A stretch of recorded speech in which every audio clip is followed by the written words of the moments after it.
على رسول الله وعلى آله وصحبه أجمعين ومن والاه أما بعد। সম্মানিত শ্রোতা দর্শক মন্ডলী, আল্লাহ রাব্বুল আলামিনের প্রশংসা এবং প্রিয় নবী সাল্লাল্লাহু আলাইহি সাল্লামের উপর সালাত ও সালামের পর আজ রবিবার 15 শওয়াল 1446 হিজরি মোতাবেক 13 এপ্রিল 2025 আমাদের ধারাবাহিক আলোচনা জাকাত সম্পর্কে চলে আসছে। আমরা জাকাত সম্পর্কে আলোচনা একটু সংক্ষেপে শেষ করে, যেহেতু সামনে হজের মৌসুম চলে আসছে, সুতরাং আমরা 1-2 সপ্তাহের ভিতরেই আমরা হজ এবং উমরা সম্পর্কে আলোচনা শুরু করব, যাতে করে মানুষের যেটার বেশি প্রয়োজন সে সম্পর্কে আমরা আলোচনা রাখতে পারি সময় উপযোগী, মানুষরা বেশি উপকৃত হয়। আল্লাহ রাব্বুল আলামিন যেন তৌফিক দান করেন। আর জাকাত সম্পর্কে আমাদের আলোচনা বিস্তারিত আছে বিভিন্ন এতে, বিভিন্ন সময়ের বিষয় ভিত্তিক আছে, ধারাবাহিক বিভিন্ন কিতাব থেকে আলোচনা আছে। ইনশাআল্লাহ আমরা একটু সংক্ষেপ করে আজকে আর আগামী সপ্তাহ বা 1-2 সপ্তাহের ভিতরে ইনশাআল্লাহ তাআলা যাকাত সম্পর্কে আলোচনা শেষ করব। আল্লাহ রাব্বুল আলামিন যেন তৌফিক দান করেন। আজকের আলোচনা করব যাকাতের খাত সম্পর্কে বা যাকাতের ভাগ বন্টনের ক্ষেত্র সম্পর্কে, যে যাকাত কোন কোন খাতে ব্যয় করবেন, কোন শ্রেণীর মানুষকে বা কাকে দিতে পারবেন, জাকাতের হকদার কারা, অন্য ভাষায় জাকাতের হকদার কারা। জাকাতের হকদার সম্পর্কে আল্লাহ রাব্বুল স্বয়ং বর্ণনা করেছেন সূরা তওবার আয়াত নম্বর 60। আল্লাহ রাব্বুল আলামিন এই ভাগ বন্টন যারা জাকাত দাতা, যাদের উপর জাকাত ফরজ হয়েছে তার উপরও ছেড়ে দেননি, এমনকি রাসূলুল্লাহ সাল্লাল্লাহু আলাইহি সাল্লামের উপর ছেড়ে দেননি যে তুমি যেভাবে ভাগ বন্টন করতে হয় করে দাও, এবং স্বয়ং রাব্বুল আলামিন ভাগ বন্টন করে দিয়েছেন। এখান থেকে বোঝা যায় বিষয়টি কত গুরুত্বপূর্ণ, যে যারা জাকাত দিচ্ছেন তারা যদি খেয়াল খুশি জাকাত দেন, পাবে কি পাবে না, এরা হকদার কি না, না জেনে নিশ্চিত না হয়ে যেখানে সেখানে জাকাত দিয়ে দিলেন, বা জাকাতে দুনিয়ার স্বার্থ আপনি হাসিল করতে চাইলেন, তাহলে জাকাত আদায় হবে না। আপনার গরজ পুরা করার উদ্দেশ্য হলো, আপনার কিছু দায় দায়িত্ব রয়েছে আহ এক শ্রেণীর মানুষদের ক্ষেত্রে, যে কিছু করতে হবে তাদের জন্য, তখন জাকাত দিয়ে সেটা সেরে নেন, স্বার্থ পুরা হলো আপনার। এইরকম ক্ষেত্রগুলিতে জাকাত দিলে জাকাত আদায় হবে না। এইরকমই ধন সম্পদের ভাগ বন্টন, পরিত্যক্ত ধন সম্পদ, মিরাস, মানুষ মারা গেলে মৃত ব্যক্তির ধন সম্পদ ভাগ বন্টন মৃত ব্যক্তির ওপরে ছেড়ে দেওয়া হয়নি যে তুমি ভাগ করে দিয়ে চলে যাও। যে ধন সম্পদের মালিক তার পরিবার পরিজন নিকট আত্মীয়দের খেয়াল খুশি ছেড়ে দেওয়া হয়নি। রাসূলুল্লাহ সাল্লাল্লাহু আলাইহি সাল্লাম ভাগ করে দেননি, বরং স্বয়ং আল্লাহ রাব্বুল সূরার সাথে ভাগ বন্টন করে দিয়েছেন, যে মাইয়েতের ধন সম্পদ তার কাছে ছিল আমানত, এখন আর সে মালিক না, রব মালিক। তিনি যেভাবে ভাগ করেছেন, যেভাবে বন্টন করে সেভাবে বন্টন করতে হবে, যাদেরকে হকদার বলেছেন তাদেরকে দিতে হবে। তো এই মর্মে আয়াতটি আমরা সংক্ষেপে তর্জমা করি আর তারপর এক একটি বিষয় নিয়ে আলোচনা করি। লেখক বলছেন, আহলুজ জাকাত, জাকাতের হকদার, আল্লাযীনা ইয়াজুযু সারফুহা লাহুম সামানিয়া, যাদের জন্য জাকাত গ্রহণ করা বা যাদেরকে জাকাত দেওয়া জায়েজ, তারা হচ্ছে 8 শ্রেণীর। ওয়াহুমুল মাযকুরুনা ফি কওলিহি সুবহানাহু ওয়া তাআলা, আল্লাহ সুবহানাহু ওয়া তাআলার এই বাণীতে তাদের কথা উল্লেখ করা হয়েছে। ইন্নামা সাদাকাতু লিল ফুকারা, নিশ্চয় সাদাকা, জাকাত, এখানে সাদাকা বলতে জাকাত, সাদাকা বলতে ফরজ জাকাত, কারণ জাকাতকে কোরআন এবং হাদিসের ভাষায় বেশ কিছু আয়াত এবং অনেকগুলি হাদিসে জাকাত কে সাদাকা বলা হয়েছে। যদিও আমরা আমাদের ভাষায় সাদাকা বলি নফল দান খায়রাতকে, আর জাকাত যেটি ফরজ সেটাকে বলি। এটা আমাদের পরিভাষা, কিন্তু শরীয়তের পরিভাষা তা নয়। জাকাত হচ্ছে ফকির, মানে একেবারে যারা হত দরিদ্র তাদের জন্য, ওয়াল মাসাকিন, আর যারা অভাবী তাদের জন্য। ফোকারা ফকিরের বহু বচন, আর মাসাকিন মিসকিনের বহু বচন।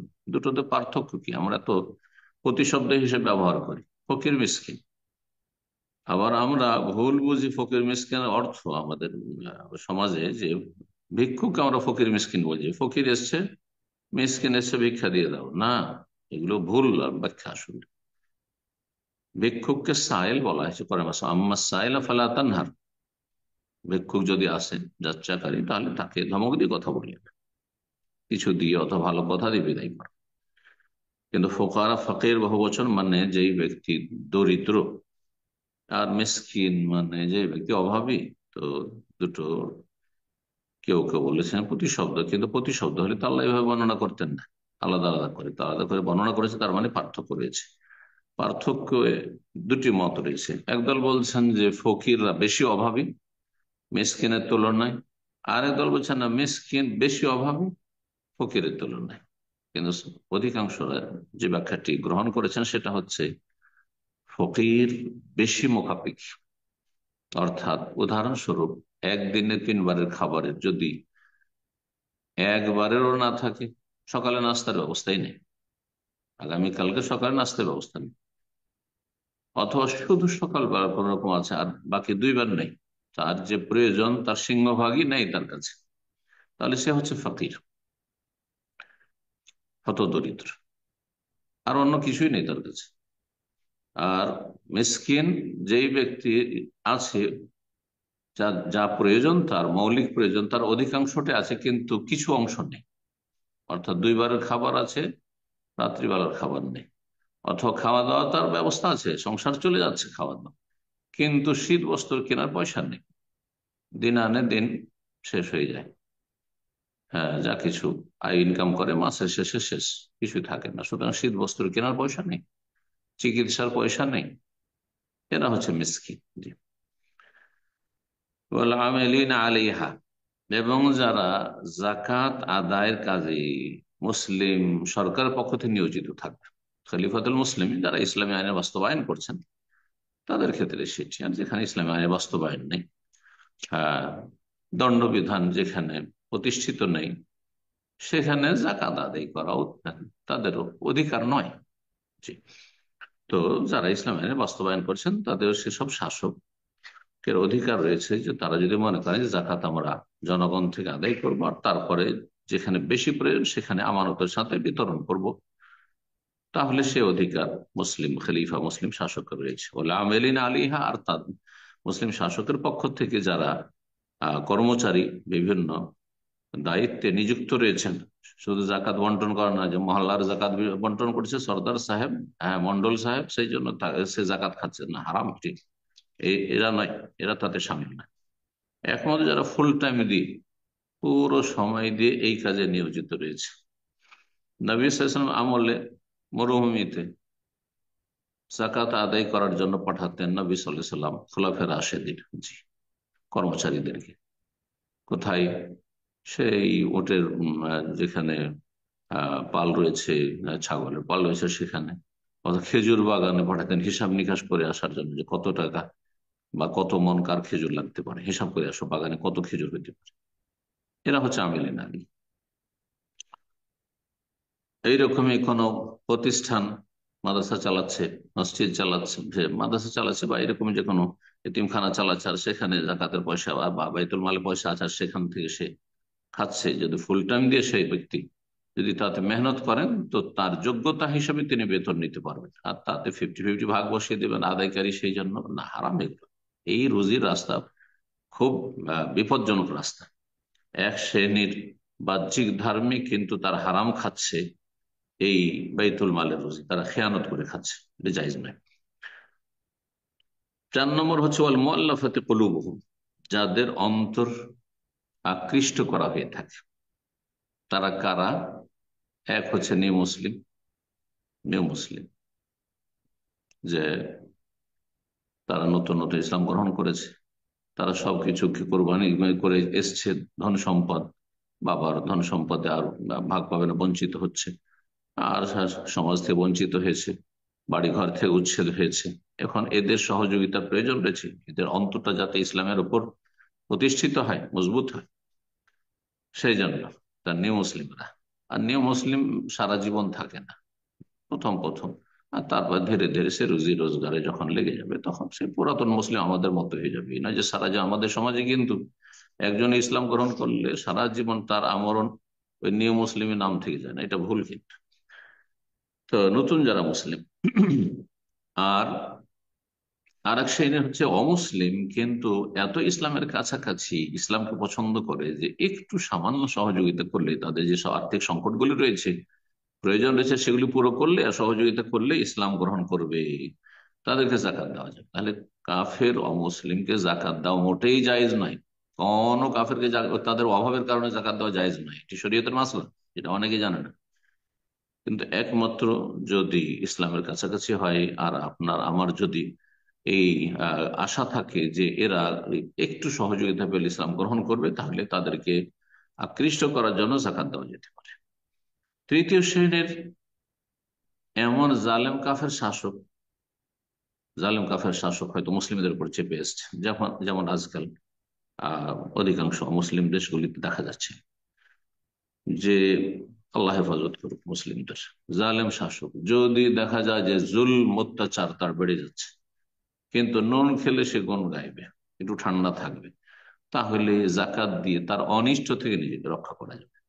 অথবা সেই ব্যক্তি ইসলামের স্বার্থে কিছু কথা বলে কিছু কাজ করবে, যদি জাকাত দেওয়া যায় তাহলে আর প্রয়োজন রয়েছে তার সাপোর্টের, তাহলে একটা পরিমাণে জাকাত দেওয়া যেতে পারে।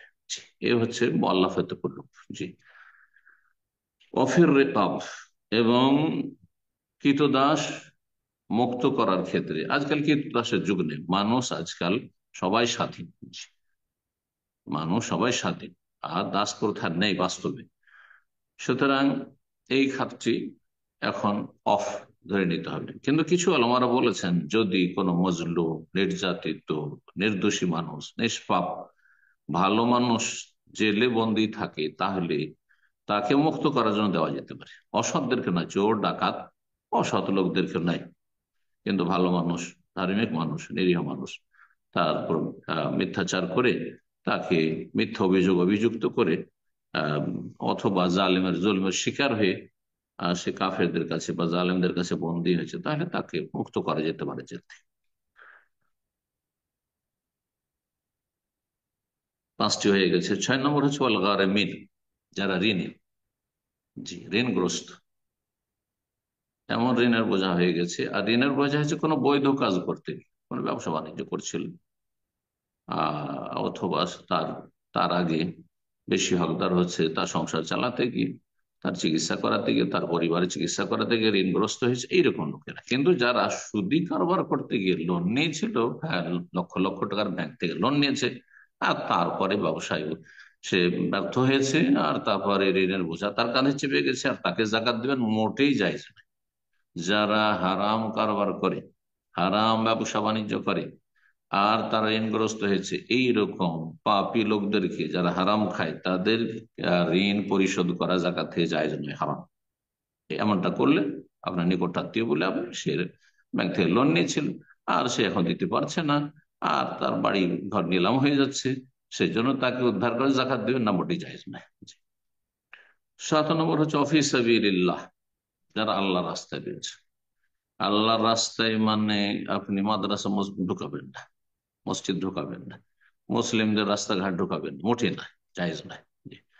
সুতরাং মাদ্রাসার বিল্ডিং নির্মাণ করছি, মাদ্রাসা তৈরি করছি, মাদ্রাসা জমি জায়গা কিনছি, সেই জন্য জাকাত, এটা জায়েজ নয়।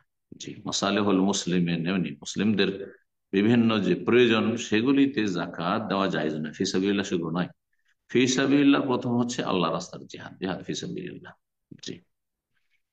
আর আল্লাহর কালেমা প্রচার করার জন্য, আর মজলুম মুসলিমদেরকে জালেমদের কবল থেকে রক্ষা করার জন্য যদি হয়, তাহলে সেখানে জাকাত দেওয়া যাবে। যদি সেটা না থাকে বৈধভাবে, তাহলে ফি সাবিলিল্লাহ, বেশ কিছু আলেমায়ে কেরাম, বিজ্ঞ আলেমাদের কাছে, যে বর্তমান যুগের জেহাদ হচ্ছে দাওয়ায়ের আল্লাহ, দিনের দাওয়ার কাজ করা। দাওয়ার কাজ যদি দেখা যায় যে সরকারি ভাবে হচ্ছে না, আর আমরা নিজেরা এমন অর্থ সম্পদ রাখি না যে আমরা করতে পারবো, তাহলে সেই ক্ষেত্রে জাকাতের একটা অংশ ব্যয় করে দাওয়াই আল্লাহর কাজ করতে হবে। কারণ আজকাল বর্তমান একমাত্র আল্লাহর দিন মানুষের কাছে পৌঁছে দেওয়ার একমাত্র উপায় হচ্ছে দাওয়াই আল্লাহ। আল্লাহর দিনের দাওয়াত মুসলিমদেরকে, আল্লাহর দিনের দাওয়াত দেওয়া মুসলিম সমাজের পাপিষ্ট গুনাহগারকে, যারা ফরজ ওয়াজিব আদায় করে না, বেনামাজি বেদিন যারা, সেকুলার, আর বিভিন্ন পাপে জড়িয়ে আছে, হারামে জড়িয়েছে, তাদেরকে জাহান্নামের রাস্তাতে মুক্ত করা। আর আল্লাহ রাস্তার দাওয়াতের তৃতীয় ক্ষেত্র হচ্ছে যারা শিরক বেদাতে লিপ্ত, ধর্মকর্ম করছে ধার্মিক, কিন্তু শিরক বেদাতে ধর্মকর্ম করছে, তাদেরকে দাওয়াত দেওয়ার ক্ষেত্রে যাকাত খরচ করা যেতে পারে, ফি সাবিলিল্লাহকে সামিল করা যেতে পারে। আল্লাহ তাআলা আলাম। 8 নম্বর হচ্ছে অবনিস সাবিল, রাস্তার সন্তান। রাস্তার সন্তান মানে মুসাফির।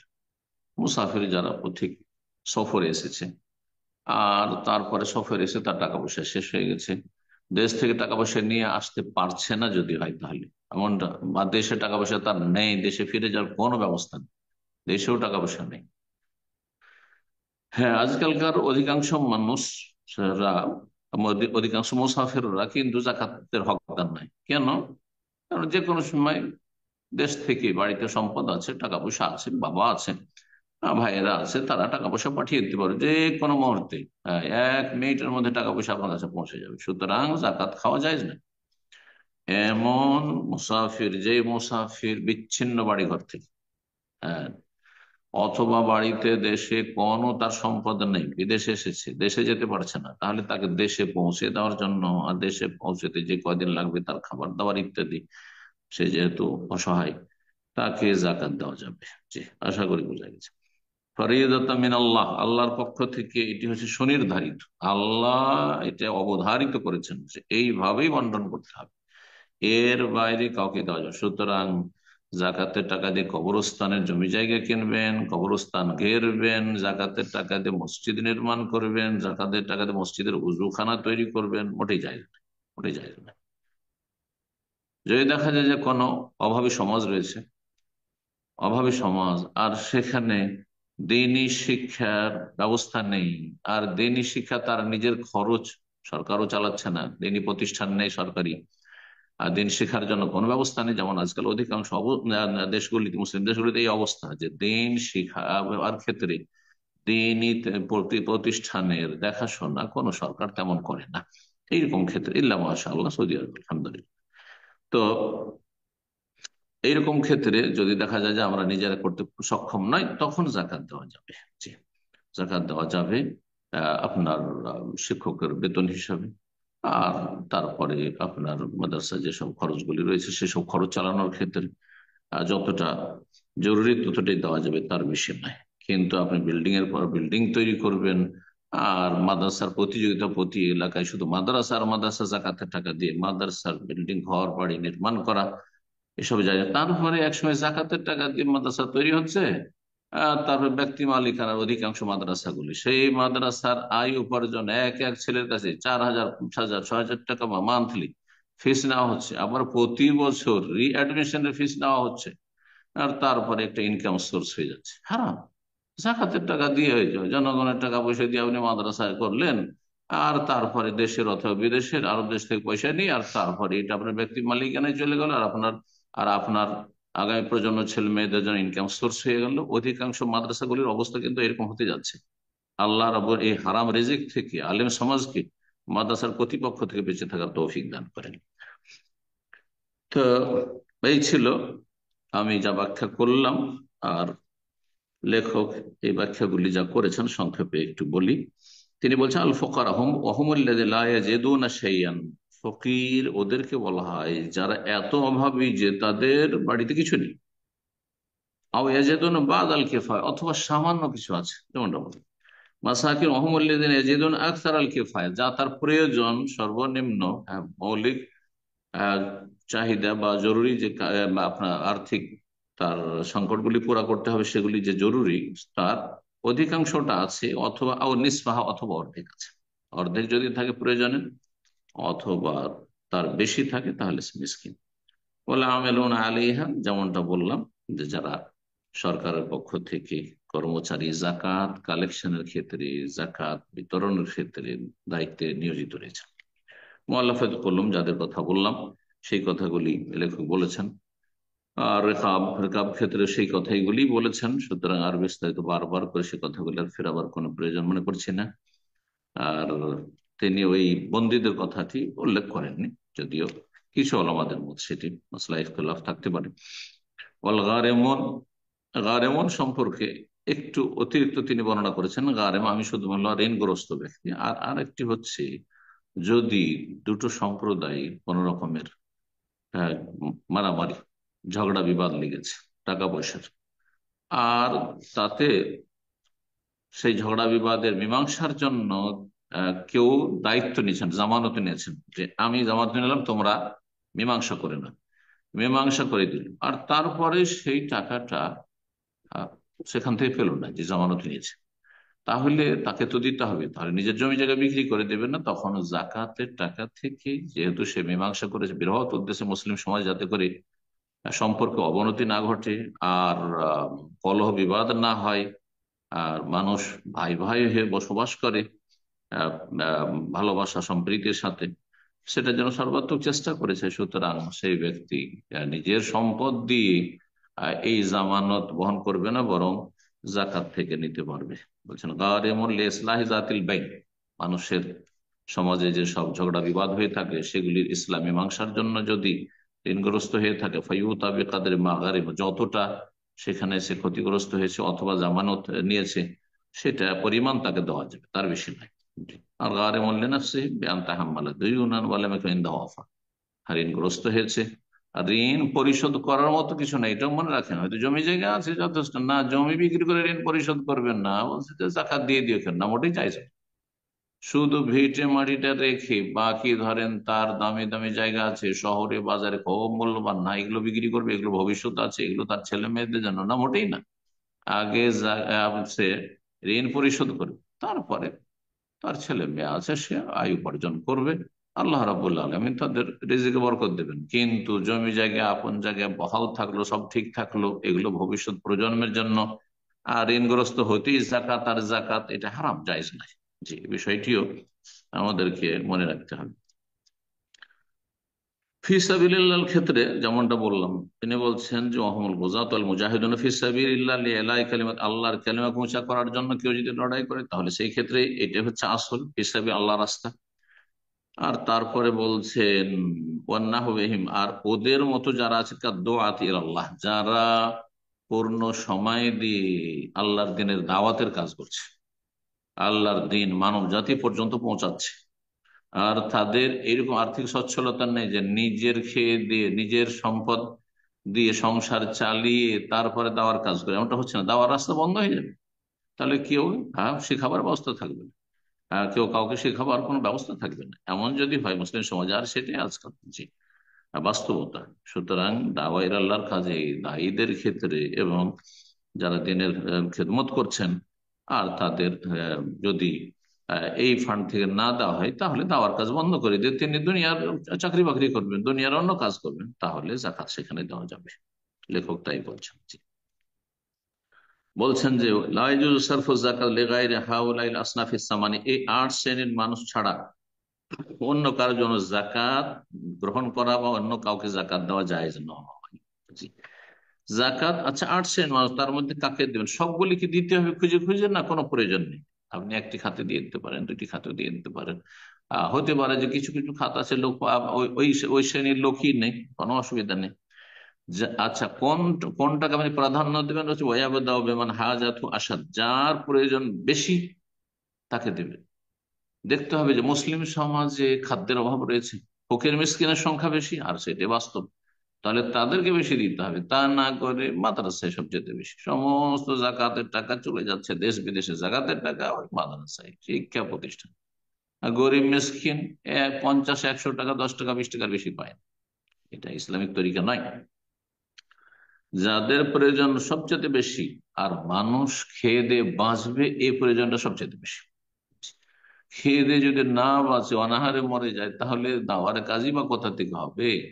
আর তারপর অন্যান্য প্রয়োজনে কি কি কি বা মানুষই তো বাঁচল না, হ্যাঁ, দুর্ভিক্ষ নেমে আসবে। সুতরাং আগে মানুষের অভাব দূর করতে হবে, হ্যাঁ, খাওয়া দাওয়ার ব্যবস্থা দিতে হবে, বস্ত্রের ব্যবস্থা দিতে হবে, চিকিৎসার ব্যবস্থা দিতে হবে, এগুলো এগুলো প্রয়োজন আগে।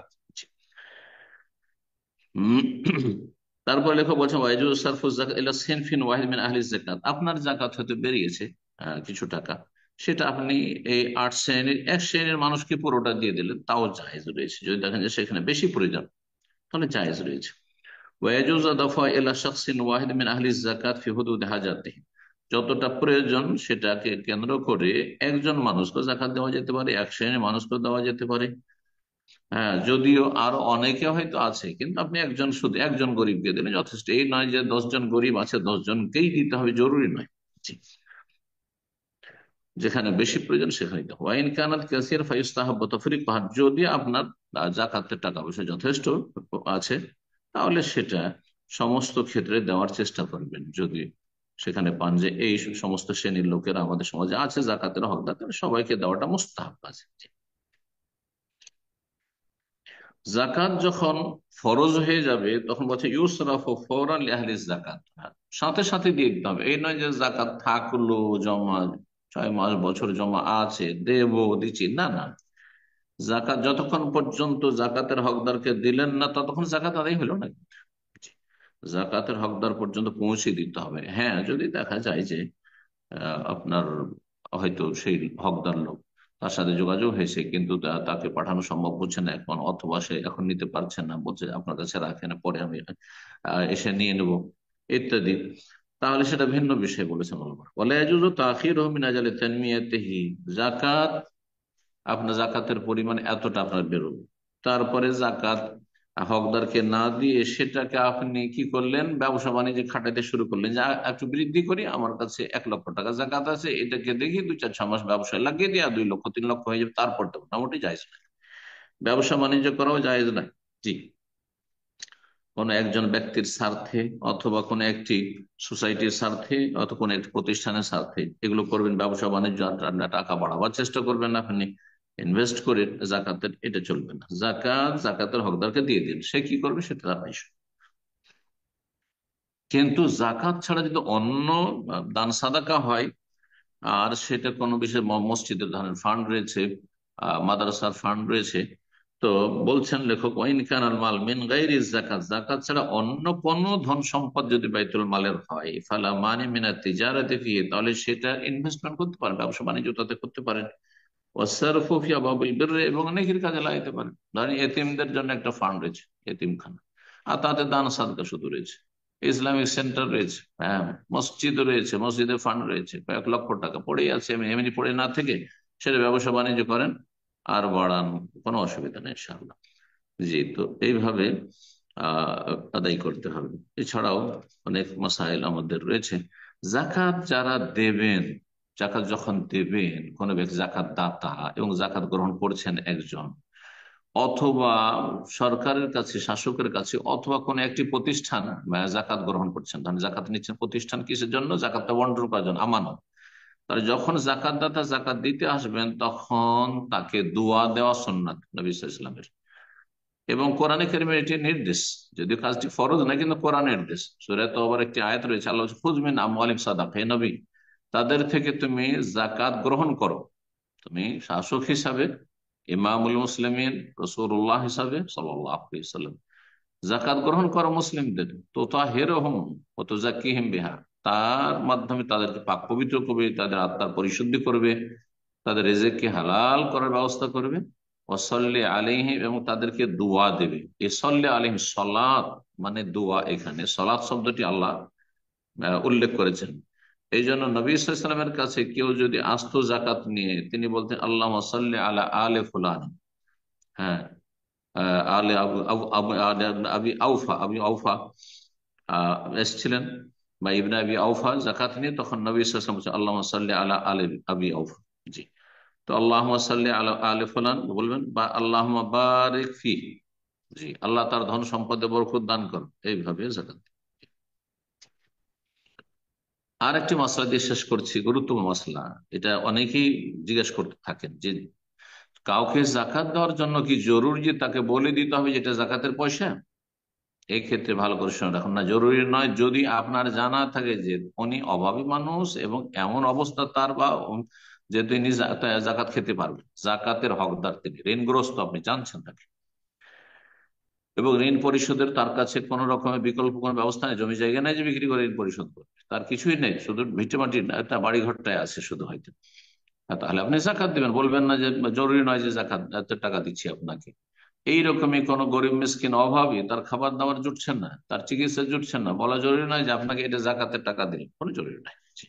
কারণ আমাদের সমাজে অনেক সময় অনেকে জাকাত নেওয়াটাকে নিজের জন্য মানহানি মনে করে, যে ছোট হয়ে গেল, অথচ আল্লাহ তার জন্য জাকাত জায়েজ করেছেন। আজকে সে জাকাত খাচ্ছে, হ্যাঁ, যেহেতু সে অভাবী, হতে পারে 1 বছর পরে আগামী বছর সে সাহেবে নেশা হয়ে সে জাকাত দিবে, অন্যরা খাবে। জি, যারা অভাবী, জি, কোনো অসুবিধা নেই।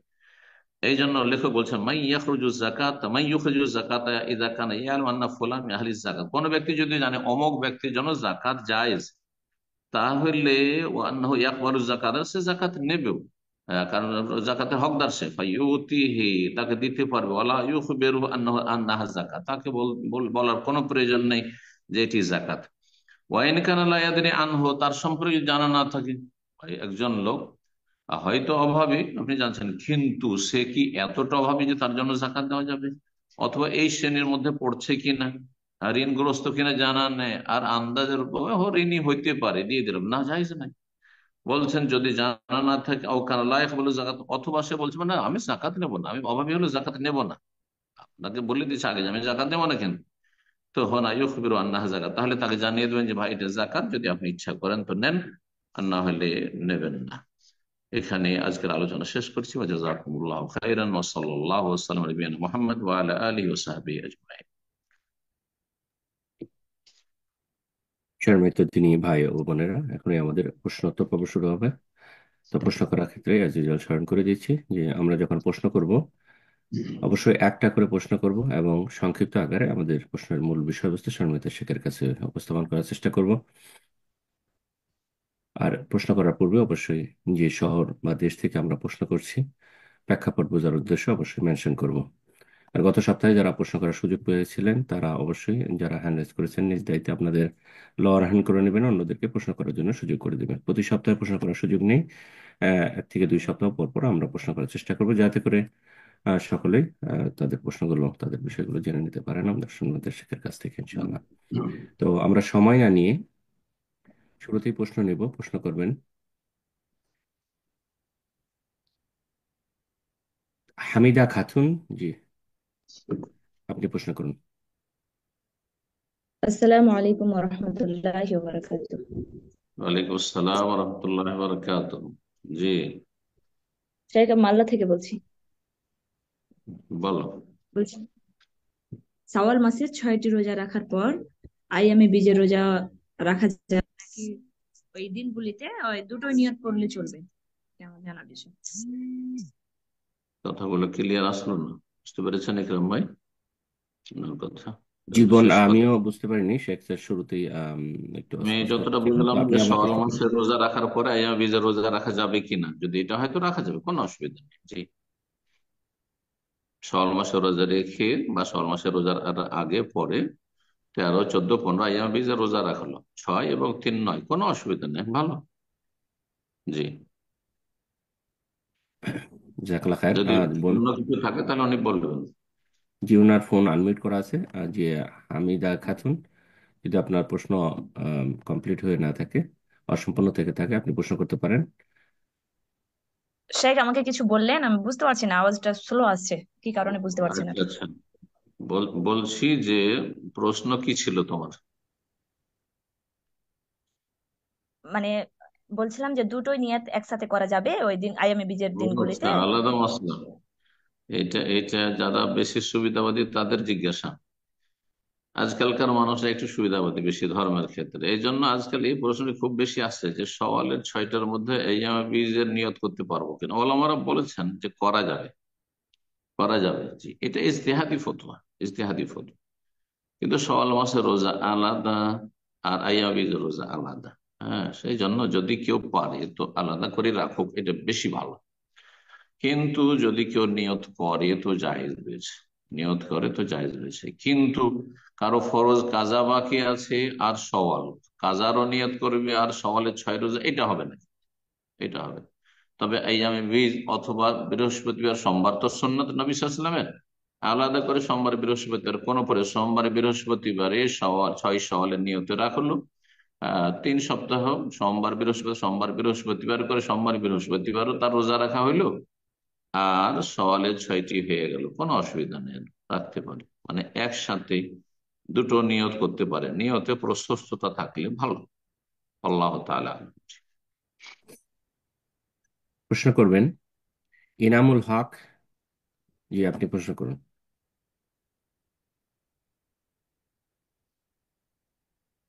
সরি, জি এনামুল হক, জি আপনার পুনঃ আনমিউট হয়েছে, প্রশ্ন করুন। আসসালামু আলাইকুম রহমতুল্লাহ বরকাতুহ। শেখ, আমার প্রশ্ন হলো আসসালাম রহমতুল্লাহ। জি, কোত্থেকে লন্ডন থেকে। বলেন? মৃত্যু ব্যক্তির উত্তরাধিকাররা যদি পার্টিকুলার কোনো একজন উত্তরাধিকার ঠকায়, মানে তার পাওনা ঠিক মতো বুঝাই না দিয়া যদি বলে তোমার টাকা, তোমার আমি টাকা দিয়ে দেবো, অথচ টাকাও দিয়ে দিচ্ছে না, সেক্ষেত্রে কি করার আছে? কবিরা গুনাহ, জালেম, তারা হচ্ছে জালেম। যদি মৃত ব্যক্তির ধন সম্পদ কাউকে দিল কাউকে দিল না, হ্যাঁ, অন্যান্য যারা ওয়ারেসিন, তাহলে তারা জালেম, তারা কাবিরা গুনাহ করলো, বান্দার হক নষ্ট করলো। আল্লাহর হক আল্লাহ মাফ করে, কিন্তু বান্দার হক নষ্ট করলে আল্লাহ মাফ করবেন না। সেই দিন হাসর মাঠে নেকি দিয়ে পেমেন্ট করতে হবে, এর জন্য প্রস্তুত থাকতে হবে। আল্লাহ যেন তাদের হেদায়েত দান করেন। জি, মোটেই জায়েজ নয়।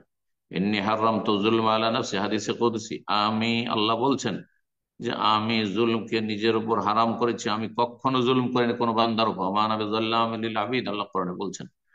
সুতরাং ওয়াজআলতুহু বাইনাকুম মুহাররামান, তোমাদের মাঝে জুলম, অবিচার, অন্যায় করা হারাম করেছি। মুসলিম অমুসলিম কার ওপর অত্যাচার করা, অবিচার করা জায়েজ নয়, হারাম। এই ক্ষেত্রে মুসলিম অমুসলিম কিন্তু কোনো পার্থক্য নেই। মুসলিমের উপর অত্যাচার করা আর অমুসলিমের উপর অত্যাচার করা সমান। কিন্তু যে মুসলিমের খেয়ানত করা, বেইমানি করা, অমুসলিমের খেয়ানত বেইমানি করা হারাম। ইসলামকে বুঝতে হবে, এটি হচ্ছে ইসলামের সৌন্দর্য। এই বিষয়টি আমাদের পাশে প্রতিবেশী যারা অমুসলিম রয়েছে, তারা যদি জানে ভালো করে, তাদেরকে আমরা জানিয়ে দিই, তো তারা ইসলামের দিকে আকৃষ্ট হবে। আল্লাহ হয়তো তাদেরকে হেদায়েত নসিব করবে। জি, সুতরাং আমরা যাতে করে আমাদের কথা, কাজ, সবকিছুর দ্বারা অমুসলিমদেরকে ইসলামের দিকে আহ্বান করতে পারি, জান্নাতের দিকে দাওয়াত দিতে পারি। আল্লাহ তৌফিক দান করে। জালেম, আল্লাহ হিদায়াত দান করুন। জি, অবিচার জায়েজ নয়। আল্লাহ স্বয়ং ভাগ বন্টন করেছেন। আমি ভূমিকাতে আলোচনা, আজকে দার্সের আলোচনা করেছি, হয়তো আপনি ছিলেন না। জাজাকাল্লাহ খায়ের। প্রশ্ন করবেন এমডি ফারাজুল ইসলাম, আপনি প্রশ্ন করুন।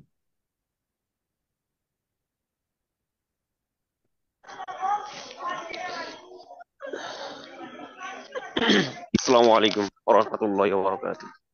ওয়ালাইকুম আসসালাম রহমতুল্লাহ বরকাত। জি, শাইখ ভালো আছেন?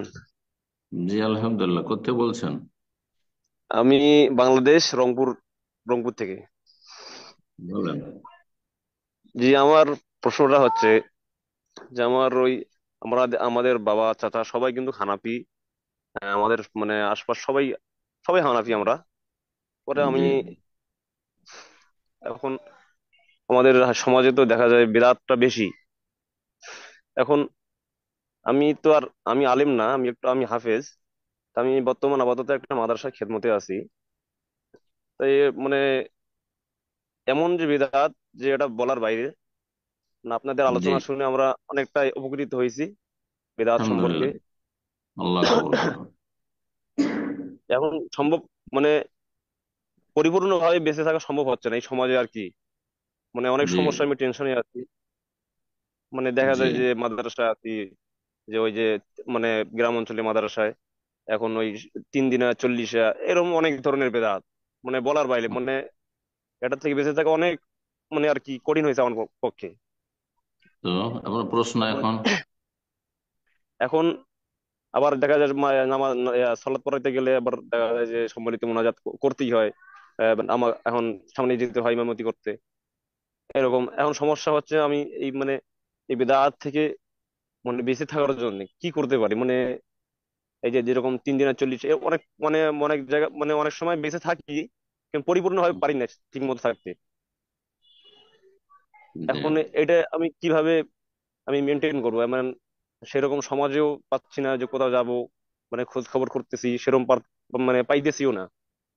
মানে আল্লাহ আমি এটা তৌফিক। আপনার পরামর্শ চাই, আমি কি করতে পারি এখন? দেখেন, আল্লাহ রাব্বুল আলামিন ইরশাদ করেছেন, ওয়া মান ইয়াত্তাকিল্লাহ ইয়াজআল লাহু মাখরাজা। আপনি হাফেজে কোরআন।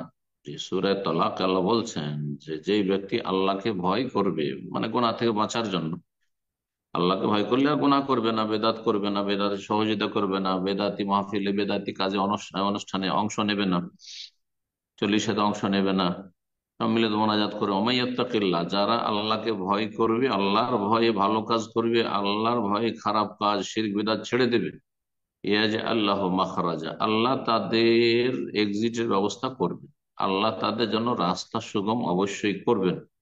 ওয়ারযুকুহু মিন হাইসু লা ইয়াহতাসিব, এবং আল্লাহ তাদেরকে রিজিক দেবেন এমন এমন জায়গা থেকে যে তার কল্পনার বাইরে, কল্পনা করতে পারেনি। বুঝা গেছেন? ইয়াজআল্লাহু মাখরাজা ওয়া ইয়ারযুকহু মিন হাইসু লা ইয়াহতাসিব, ওয়া মান ইয়াতাওয়াক্কাল আল্লাহ, আর আল্লাহর উপর ভরসা করলে ফাহুয়া হাসবুহ, আল্লাহ যথেষ্ট তার জন্য, আল্লাহ তার জন্য যথেষ্ট। তো এই কথাগুলি কোরআনে কারিমে বিভিন্ন জায়গায় রয়েছে। আল্লাহর উপর ভরসা করুন। রুজি মাদ্রাসা কমিটি বা হেফজখানা কমিটি গ্রামবাসীর হাতে নেই, রুজি রবের হাতে আছে, আল্লাহর হাতে। সুতরাং এই ইমান আকীদা মজবুত করতে হবে এবং হক কথা ভালোভাবে নরম ভাষায় সব জায়গায় প্রকাশ করার চেষ্টা করতে হবে। তবে একসাথে সবগুলি জরুরি নয়, আস্তে ধীরে আস্তে ধীরে।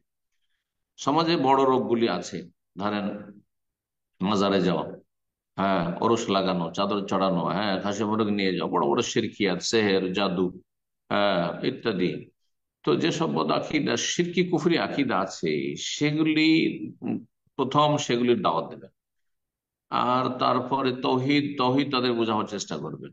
সুন্নাতের গুরুত্ব, নবী সাল্লাল্লাহু আলাইহি ওয়াসাল্লামের ভালোবাসার যে গুরুত্ব এবং ভালোবাসার প্রমাণ, দলিল কি, তার অনুসরণ, তার আনুগত্য, এই বিষয়গুলি তাদের সামনে বোঝাবার চেষ্টা করবেন, মানুষকে বুঝাবেন, তার সাথে আস্তে আস্তে করে এই বিদাত গুলি ছেড়ে দেবেন। এখানে দুটো বিদাতের যেমন উদাহরণ দিলেন, যে 40 করে বিভিন্ন মরার খাবার, এগুলোতে মোটেই যাবেন না, বলছেন আমি এগুলোতে যেতে পারছি না। সেই ক্ষেত্রে আপনি স্পষ্ট ভাষা বলবেন যে এগুলো ইসলামে জায়েজ নয়, এগুলো আসলে ইসলামে নেই, আমাদের পরম্পরায় চলে আসছে, এগুলো ভুল আসলে, সেই জন্য আমি যাব না। যদি দেখা যায় আমার চাকরি চলে গেল, আল্লাহর উপর ভরসা করেন, আপনি অন্য কাজ করবেন, তাওয়াক্কুল করেন আল্লাহর উপর। জি। কিন্তু চেষ্টা করেন, এগুলোর কথা বলতে হবে। এই নয় যে আপনি 40-এ চলে যাবেন, মোটেই না। কারো চলে যাবেন পয়সাওয়ালা, সেই জন্য চলে যাবেন, হ্যাঁ, তার ভয়ে চলে যাবেন না, আল্লাহকে ভয়। এখন 5 ওয়াক্ত সালাতের পরে, ফরজ সালাতের পরে, নামাজের পরে যে সম্মিলিত মোনাজাত, এটি বিদআত। হ্যাঁ, একসাথে সবগুলি উঠাবার চেষ্টা করি না, আমি সবাই শত্রু হয়ে যাবে। তো আস্তে আস্তে বুঝাবার চেষ্টা করেন যে এটা একসাথে সম্মিলিত মোনাজাত নেই, এটা দলিলেও নাই এবং যুক্তি তো টিকে না। কারণ আমার প্রয়োজন আলাদা, আমি একজন হাফেজ, হ্যাঁ, আমি হয়তো আমার বিয়ে হয়নি বা আমার বিয়ে হয়েছে কিন্তু আমার ছেলে মেয়ে, তো আমি ছেলে মেয়ে চাইবো। ভাই আপনি বয়স্ক মানুষ, আপনার ছেলে মেয়ে রিটায়ার হয়ে গেছেন, আর ছেলে মেয়ে লাগবে না আপনার, হ্যাঁ, আপনার আপনার শরীরটা অসুস্থ, আমি সুস্থ, তো আপনার জন্য কি করে আমি দোয়া করবো, সম্মিলিত মোনাজাতে কি করে হবে, এইভাবে বোঝাবার চেষ্টা করবেন। আমরা এইভাবে করেছি। আরে আহলে হাদিস সমাজে আজকে থেকে 30-40 বছর আগে সম্মিলিত মোনাজাত সব জায়গায় ছিল, ভারত, বাংলাদেশ, পাকিস্তানে। এই 30-40 বছর আগের কথা বলছি। 1985, 86, 87, 89-তে মোদী এনেছে, তার আগ পর্যন্ত আমাদের উঠাইতে শুরু করেছি 2-4 বছর ওই আগে থেকে, ওই আপনার 1985-86 থেকে, ওই সময়টা থেকে। কিন্তু একসাথে 5 ওয়াক্ত আমরা উঠাতে পারিনি। এর আগে অনেকবারই বয়ান করেছি আমি বিষয়টি, যে 1 ওয়াক্ত ছেড়ে দিয়েছি, 2 ওয়াক্ত ছেড়ে, ফজরে ছেড়ে দিয়েছি, বেশি লোক হয় না, ওগুলোকে সামিল নেই। হ্যাঁ, যখন দেখছি লোকজন মুসল্লি কম আছে, তখন ছেড়ে দিয়েছি। আমিও নিজেও এমতই করেছি। জি। আমার যৌবনকাল মসজিদে, মসজিদ কমিটি, মাদ্রাসা কমিটি, তাদের চাকরি করি, আহলে হাদিস, তারপরে এত গোঁড়ামি যে না, আমাদের অমুক অমুক মৌলানা তো ছিলেন, ওরাও তো আহলে হাদিস ছিলেন, ওরা তো করতেন, এগুলো দলিল ছিল তখনকার। বুঝছেন না? তো বেদাতি সমাজে তো আরো বেশি বিদাত রয়েছে। তো আস্তে ধীরে বোঝাবারও চেষ্টা করেন, আর আস্তে আস্তে 1 ওয়াক্ত 2 ওয়াক্ত করে ছাড়েন। আজকে আপনারা সবাই একা একা দোয়া করেন, এভাবে বলেন, এইভাবে করবেন যে আপনারা নিজের নিজের দোয়া করেন, আমি আমার দোয়া করছি, আপনারা আপনার দোয়া করেন। জি। তারপরে এখানে আসল জিকির আজকার, দোয়ার আগে, মোনাজাতের আগে জিকির আজকার করেন, কারণ এটি হচ্ছে আসল। সালাম ফেরার পরে জিকির আজকার, নবী সাল্লাল্লাহু আলাইহি ওয়াসাল্লাম জিকির আজকার করেছেন। এইভাবে নরম ভাষায়, সুন্দর আচরণের সাথে মানুষকে সংশোধনের চেষ্টা করবেন। আল্লাহ তৌফিক দান করুন। একসাথে জরুরি না, হতে পারে যে আপনার এই বেদাত গুলি উঠাইতে 10 বছর লাগতে পারে, সবর করুন, আস্তে আস্তে উঠান। কিন্তু আপনি একেবারে চুপ থেকে যাবেন চলবেন। হ্যাঁ, জি, শিক্ষিত মানুষ, যুবক ছেলেরা, তারপরে জ্ঞানী গুণী মানুষ যারা বুঝে, যুক্তি বুঝে, দলিল বুঝার চেষ্টা করে, একবারে গোড়া নয়, তাদেরকে একা একা বুঝান আর তাদেরকে ফেভারে করেন। এইভাবে যেমন দেখবেন যে আপোষ, তারাই বলবে যে না না, দোয়া করিয়েন না, বাদ দেন, না না, এইসব 40-40 গ্রামে চলবেন, ওরাই বলবে, তখন ওদেরকে দিয়ে বলা হবে। আল্লাহ তৌফিক দান করুন। বারাকাল্লাহ ফিক। আমিন। প্রশ্ন করবেন শাহরিনা। জি, আপনি প্রশ্ন করুন।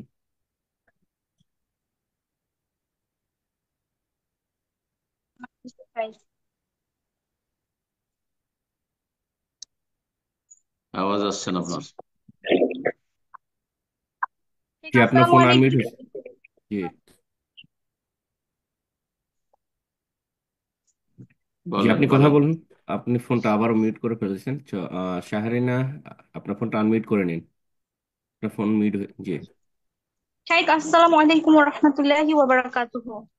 ওয়ালাইকুম আসসালাম রহমতুল্লাহ বরকাত। জি শাইখ, আমি ঢাকা বাংলাদেশ থেকে বলছি। বলেন। শাইখ, আমার প্রশ্ন হচ্ছে, আমার মেয়ের বয়স 4 বছর।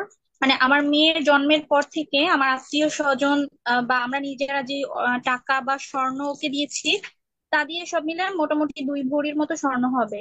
এখন বর্তমানে আমার কনস্ট্রাকশনের কাজ করার দরকার হচ্ছে বাড়ির। তো এটাতে কি আমি ওর এই স্বর্ণটা বিক্রি করে টাকাটা নিতে পারবো কিনা, মানে এটা কি ওর মানে আমানত কিনা আমার কাছে, মানে এটা যদি আমি খরচ করি আমার কি গুনাহ হবে কিনা, বা আমি পরবর্তীতে কি ওকে দিতে হবে বা না দিলে কি গুনাহ হবে কিনা, এটা সম্পর্কে একটু জানতে চাচ্ছিলাম সাহেব। ছেলে মেয়ে যতদিন নাবালক রয়েছে, জি আপনার প্রশ্ন উত্তর বলছি, ছেলে মেয়ে যতক্ষণ নাবালক রয়েছে তাদের পুরোপুরি অভিভাবকত্ব বাবা মায়ের। সুতরাং বাবা মা তাদের ধন সম্পদ সংরক্ষণ করবে এবং প্রয়োজনে সেটা অন্য কাজও লাগাতে পারে, তাদের আমানত। কিন্তু আমানত তারা সেটা মনে রাখবে, লিখিত রাখবে যে এটা তাদেরকে যেহেতু দিয়েছিলাম বা এই স্বর্ণটি তার ছিল।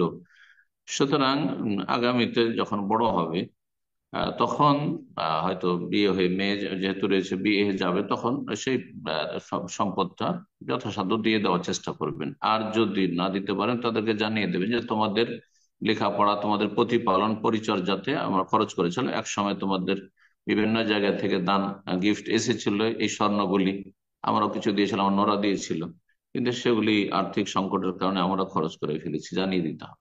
আল্লাহ কোরআন কারীমে বলছেন, ওয়ালা তুতুস সুফা আমওয়ালাকুম আল্লাতী জাআলাল্লাহু লাকুম কিয়ামা, জাআলাল্লাহু লাকুম ফিহা কিয়ামা। তোমরা নির্বোধদেরকে, তোমাদের ছেলে মেয়ে যা নির্বোধ, এখনো বোধ শক্তি তেমন হয়নি যে টাকা পয়সা স্বর্ণ চাঁদি দামি জিনিস এগুলো সংরক্ষণ করতে হবে, টাকার মূল্য বুঝে না, নিয়ে যাবে 500 টাকার নোট নিয়ে গিয়ে সাথে সাথে গিয়ে দোকানে গিয়ে খেয়ে দিয়ে বন্ধু বান্ধব নিয়ে খেয়ে দিয়ে শেষ করে দিবে। হ্যাঁ, বা সংরক্ষণ করতে পারবেন না। টাকা পয়সার যত্নের যোগ্যতা লাভ করেনি, এরা হচ্ছে সোফাহা, নির্বোধ এখনো। আল্লাহ বলেছে নির্বুদ্ধি। তাদের হাতে ধন সম্পদ তুলে দিও না। তো স্বর্ণগুলি তো তাদের হাতে তুলে দেওয়া যাবে না। কখন দেবেন? যখন তারা ওয়াবতালুল ইয়াতামা, আল্লাহ বলেছে তাদেরকে পরীক্ষা নিরীক্ষা করো, যে ঠিক দেখো তো অল্প কিছু টাকা পয়সা দিয়ে যত্ন করতে পারছে কিনা। না 100 টাকা 50 টাকার নোট দিয়েছি, খরচ করে চলে এসেছে, কোথায় খেয়ে দিয়ে চলে এসেছে, হ্যাঁ দোকানে গিয়ে। এমন যদি করে না এখন দিবেন না, তাহলে এখনো হুঁশ হয়নি। যখন সাবালক হয়ে গেছে আর দেখছেন টাকা পয়সার মূল্য বুঝছে, টাকা পয়সা যত্ন করতে শিখেছে, তখন তাদের হাতে টাকা পয়সা তুলে দিতে হবে বা স্বর্ণ তুলে দিতে হবে। জি, বারাকাল্লাহ ফিক। সুতরাং আপনাদের এখন যেহেতু বাড়ি করার প্রয়োজন, আর সেই বাড়িতে আপনার মেয়ে বসবাস করবে, তাতে একটা অংশ রয়েছে। সুতরাং এখন যদি তার প্রয়োজনে লাগিয়ে দেন, কোনো অসুবিধা নেই, ইনশাল্লাহ পরে বড় হলে জানিয়ে দেবেন যে তোমার ছোটকালে এতটা গিফটের স্বর্ণ ছিল, সেটা ইনশাল্লাহ তোমার বিয়ের সময় আমরা দিয়ে দেবো বা কিছু ইত্যাদি। বারাকাল্লাহ ফিক। আমিন। প্রশ্ন করবেন জয়ন্ত, আপনি প্রশ্ন করুন।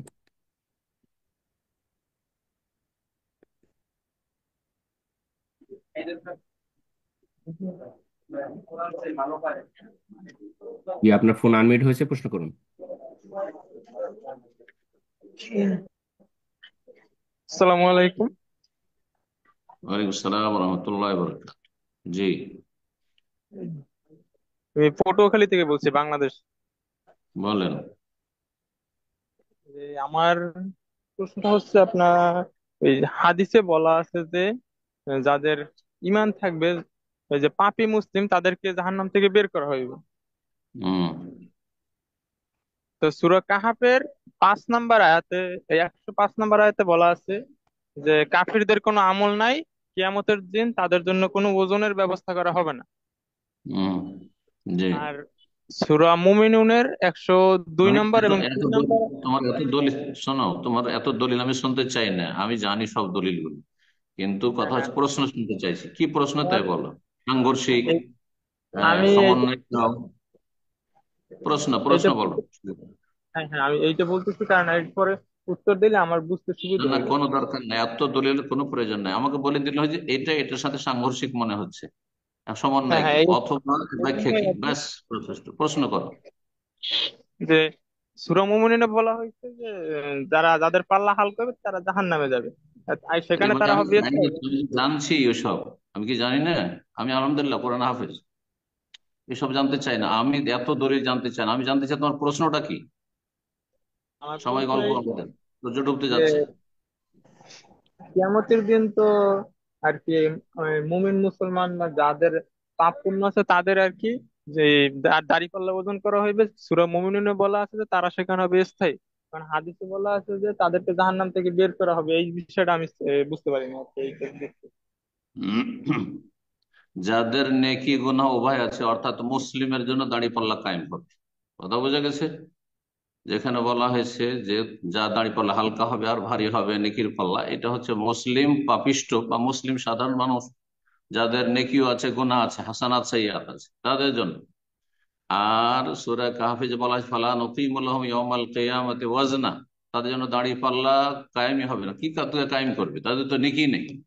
যা নেকি করেছে দুনিয়াতে আল্লাহ পেমেন্ট নগদ দিয়ে দিয়েছে, আখেরাতে দেবে না। তো তৌহিদ নেই, লা ইলাহা ইল্লাল্লাহ ছিল না, শিরক করে মারা গেছে, মাজার পূজা করে মারা গেছে, তাদের ক্ষেত্রে নাস্তিক, তার জন্য ফালা নুকিমু লাহুম ইয়াওমাল কিয়ামাতি ওয়াজনা, তাদের জন্য দাঁড়িয়ে পাল্লা কেমন বিনা হিসাবে জাহান্নাম। তাহলে সংক্ষেপে বলতে পারি যে একদল বিনা হিসাবে জান্নাতি, আর একদল বিনা হিসাবে জাহান্নামী, চিরস্থায়ী জাহান্নামী।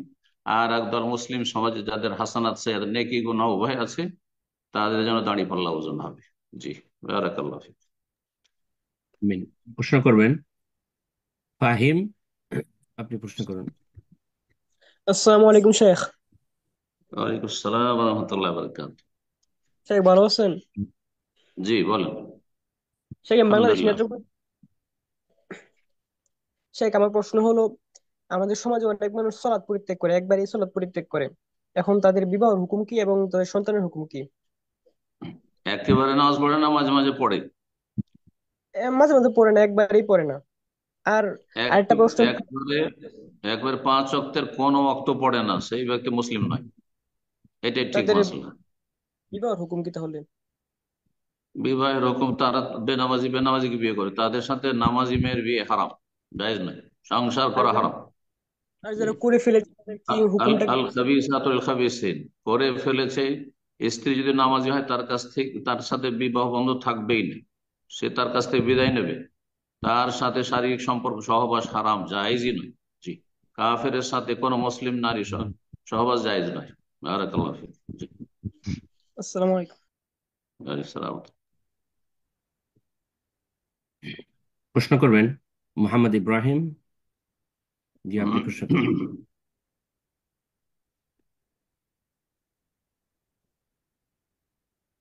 মোহাম্মদ ইব্রাহিম, জি আপনার ফোনটা আনমিউট করে নিন, প্রশ্ন করুন। সালাম আলাইকুম। জি ওয়ালাইকুম শাহেক, বাংলাদেশ সালাম। থেকে, বাংলাদেশের ফেনী থেকে। জি বলেন। শাহেক, আমরা আমরা 22 জন আর কি, আমরা ওই একসাথে কোরবান দিই। তো এই কোরবান তো এখন আমি চাইছিলাম কি কি আলাদাভাবে কোরবান দেওয়ার জন্য আর কি। এখন আমার আমার ভাই বা আমার আম্মুদের একটু মনে কষ্ট আর কি এই বিষয়ে। এখন কি করো আমার, তাদের ইনকামের আলাদা বিষয়ে আমি স্বচ্ছতা পাইনি আর কি। একজন থাকে সাউথ আফ্রিকা, আরেকজন থাকে সাইপ্রাস। তো তারা হোটেলে চাকরি আলাদা করে আর। জি। আলাদা কোরবানি মানে গোটা গরু দিতে চাইছেন না খাসি আলাদা করে দিতে চাইছেন? না, গোটা গরু আলাদা করে চাইতেছিলাম আর কি আমি। আমরা আমরা সবসময় একসাথে দিই আর কি। এখন ওনারা আজকে 1 বছর ধরে আমার গতবারও আমি বাইরে বলছিলাম, আমার ভাই বলছিল না একসাথে দিই, একসাথে দিলে সুন্দর, কিন্তু ওনার ইনকাম আমার মনে হচ্ছে সমস্যা আছে, বুঝছেন নি? উনি যেহেতু সাইফার্স একটা ওই হোটেলে চাকরি করে, ওই এখানে মানে খারাপ কিছু বিক্রি বিক্রি করে আর কি। এটা আমি অবগত। আরেকজন আছে সাউথ। বুঝিয়ে শুনছেন, বুঝিয়ে বলেন। আপনার যারা ভাগে যারা কোরবানি দিচ্ছে তাদের রুজি হারাম সেজন্য এটা বলতে চাইছেন? জি। জি ইব্রাহিম ভাই আপনার জি। ফোনটা আনমিউট করে নিন, শেখ আপনাকে প্রশ্ন করছেন। জি জি, সালাম আলাইকুম। আপনার শাইখ শুনতে আপনার পাচ্ছেন? আপনার আপনার ভাইয়ের বা যারা শরিকানা, প্রথম কথা শরিকানা কোরবানি জায়েজ, এটি উত্তম নয়। কোন জি ব্যক্তি যদি গোটা দিতে পারে সেটা বেশি উত্তম, বুঝা গেছে। আর জি আপনার শরিকরা সবার রুজি হালাল খোঁজ খবর নিতে হবে, এটাও জরুরি নয়। যদি হয়তো ভালো ভালো মানুষের সাথে শেয়ারে কোরবানি দিবেন ভাগায়, কিন্তু কারো যদি রুজি হারাম হয়, তার ভাগটা হারাম, তার কোরবানি কবুল, তার অংশটা কবুল হবে না, আপনার কোরবানি কবুল হবে। সুতরাং এত পেরেশানি নেওয়ার কোনো প্রয়োজন নেই। কোরবানি সুন্নাতে মুআক্কাদা, যত ভালোভাবে দেবেন, আপনি ধরেন একটা গোটা গরু দিতে পারবেন, কিন্তু একটা ভাগ দিলেন, কোরবানি আপনার সর্বনিম্ন আদায় হয়ে যাবে, কিন্তু আপনার নেকি কম হবে, বুঝতে পারছেন। কিন্তু আপনি যদি গোটা গরু দিতেন তো সেটা বেশি ভালো হতো, আল্লাহর কাছে বেশি পছন্দনীয় হতো। এখন যদি দেখেন যে আমি যদি আলাদা করে গোটা গরু কোরবানি দিতে যাই, তাহলে ভাইদের সাথে, বাবার সাথে সম্পর্ক খারাপ হয়ে যাবে, কারণ জাহেল, ওরা বুঝে না আসলে। অথচ আপনার বেশি কোরবানি দিলে, গোটা কোরবানি দিলে তো ভালো হবে, আত্মীয় স্বজনরা বেশি খেতে পাবে, হ্যাঁ, তাদের উপকার হবে, গরিব মিসকিনকে বেশি দান খয়রাত করা হবে। কিন্তু অবুঝ তারা ভাবছে যে না না না, জয়েন্ট ফ্যামিলিতে থাকতে হবে, একসাথে কোরবানি দিতে হবে, এগুলো জাহালাত, অজ্ঞতা আসলে। তো যদি দেখা যায় তাদের এই জাহেলদের সাথে সম্পর্ক খারাপ হয়ে যাবে, তো সম্পর্ক ভালো রাখাটা জরুরি। আর কোরবানি আপনি একটি ভাগ না দিয়ে গোটা কোরবানি দেওয়া, এটা জরুরি নয়, এটা সুন্নাতে মুআক্কাদা, বুঝতে পারছেন। যার ফলে আপনি সুসম্পর্কটা বহাল রাখেন, যদি বুঝিয়ে নিতে পারেন, আর দেখেন যে সম্পর্ক ঠিকই থাকবে, যদিও তাদের মনটা একটু খারাপ হবে যে সে আলাদা হয়ে দিল, কিন্তু তাদের অজ্ঞতার কারণে কোনো প্রয়োজন নেই যে ভাগে কোরবানি দিতে হবে। ভাগে কোরবানি নাই মামার কানামাম, যারা পারবে না তাদের জন্য, এ নয় যে আসল হচ্ছে ভাগ, আসল হচ্ছে গোটা গোটা জীব কোরবানি দেওয়া। কিন্তু ভাগে জায়েজ, যারা ভাগ বলছেন না জায়েজ, সেটাও ভুল কথা। কিন্তু পারবো আমি গোটা কোরবানি দিতে, তারপরে ভাগে কেন যাব? তারপরে আপনার ভাগের কোরবানি চাইতে একটা খাসির কোরবানি, দুম্বার কোরবানি বা ভেড়ার কোরবানি অনেক ভালো। একটা বকরিকেও যদি কোরবানি দেয়, সেটাতে বেশি সওয়াব হবে একটা ভাগের গরুর চাইতে, অনেক বেশি নেকি পাবে। তো এই বিষয়গুলি আমাদেরকে বুঝতে হবে, ওইভাবে পালন করতে হবে, জরুরি নয় যে আমাকে গরু খেতেই হবে। জি, বারাকাল্লাহ ফিক। আমিন। প্রশ্ন করবেন ইভা ফারজানা। ইভা ইভা ফারজানা, আপনি প্রশ্ন করুন।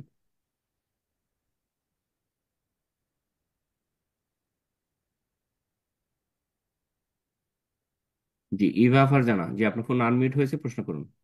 আসসালামু আলাইকুম রহমতুল্লাহি আবরাকাতু। সম্মানিত শেখ, আমি স্কটল্যান্ড থেকে বলছিলাম। ওয়ালাইকুম আসসালাম রহমতুল্লাহ বারাকাতুহু, বলেন প্রশ্ন। শেখ, আমাদের বাসার থেকে প্রায় 2 মাইলের মতো দূর।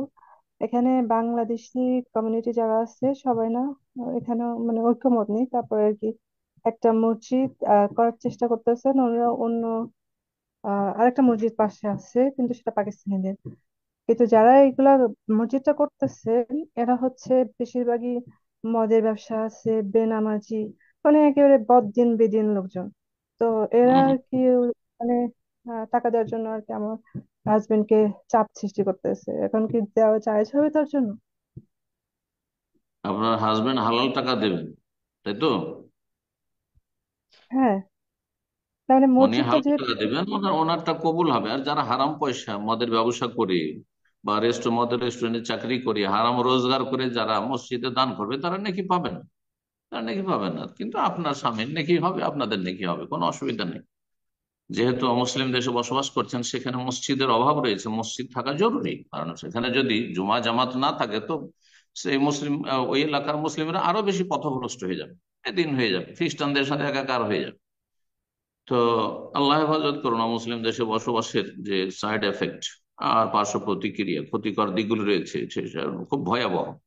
এই জন্য মুসলিম ভাই বোনদেরকে বলবো যে সবসময় মসজিদের কাছাকাছি বসবাস করেন।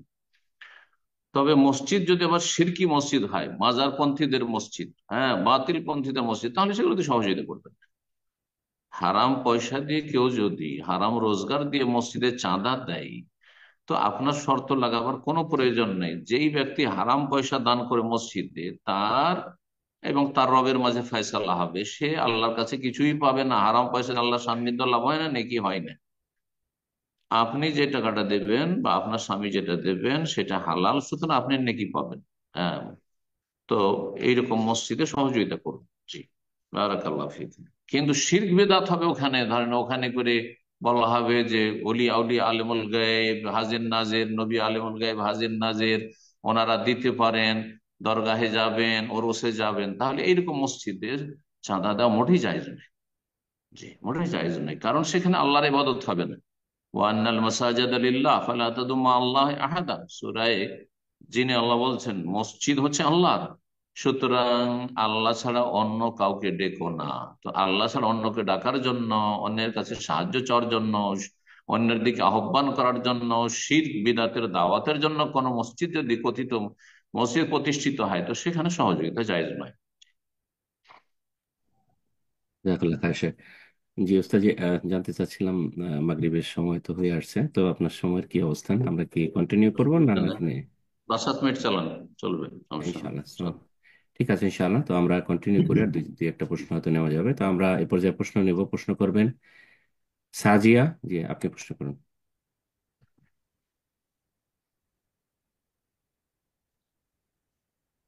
আসসালামু আলাইকুম শেখ।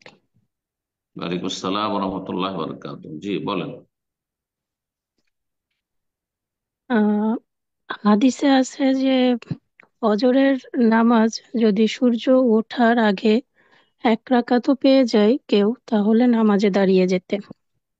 হুম। তো এক্ষেত্রে ফজরের নামাজ যদি ওরকম ওরকম সিচুয়েশনই হয় যে না না এক রাকাতই পাওয়া যাচ্ছে, তো নামাজে দাঁড়িয়ে গেলাম, তো নামাজ পড়লাম, তো নামাজ পড়া শেষ করে তখন আসলে আত্তাহিয়াতু দুরূদ শরীফ বা দোয়া মাসুরা পড়ে সালাম ফিরিয়ে বসে অপেক্ষা করে পরে এক রাকাত আদায় করব, নাকি আসলে না না, মানে পদ্ধতিটা কি সেক্ষেত্রে?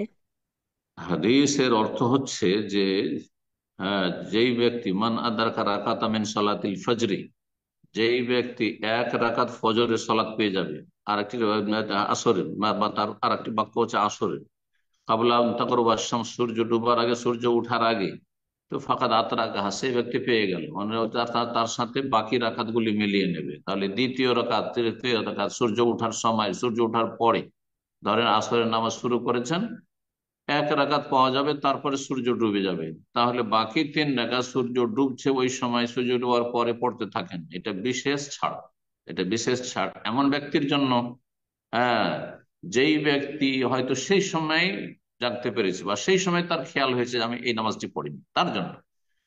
এমন ব্যক্তির জন্য নয় যে এই ব্যক্তি অবহেলা করে, গাফিলতি করে, নাকে তেল দিয়ে ঘুমাইতে থাকলো, আচ্ছা উঠছি, এক রাকাত পাবো মাগরিবের আগে, অথবা সূর্য ওঠার আগে এক রাকাত পেলেই কাজ চলে যাবে, না, সে গুনাহগার। সেই ব্যক্তি গুনাহগার না, সালাত নষ্ট করে। সেই ব্যক্তি হচ্ছে আল্লাযীনা আন সালাতিহিম সাহুন, যারা নামাজে উদাসীন, তাদের জন্য ওয়াইল নামক জাহান্নাম রয়েছে, দুর্ভোগ রয়েছে। ফাওয়াইলুল লিল মুসাল্লিন, এসব মুসল্লিদের জন্য ওয়াইল নামক জাহান্নাম রয়েছে। কিন্তু যারা ওজোর বশত, ঘুম ভাঙেনি, ঘুম ভেঙেছে তাড়াতাড়ি ওযু করতে করতে দেখছে যে এখন এক রাকাত হবে, তার মানে 3 মিনিট আছে, হয়তো এক রাকাত পড়তে পারবো হয়তো, তাহলে বাকি রাকাতটি সূর্য ওঠার সময়, সূর্য ওঠার পরেও পড়ে নেবে, কোনো অসুবিধা নেই। জি, বলেন অন্য কেউ। জি, জাযাকাল্লাহ খায়ের। প্রশ্ন করবেন মোহাম্মদ শরীফ, বাংলাদেশ, ঢাকা থেকে। জি, আপনি প্রশ্ন করুন।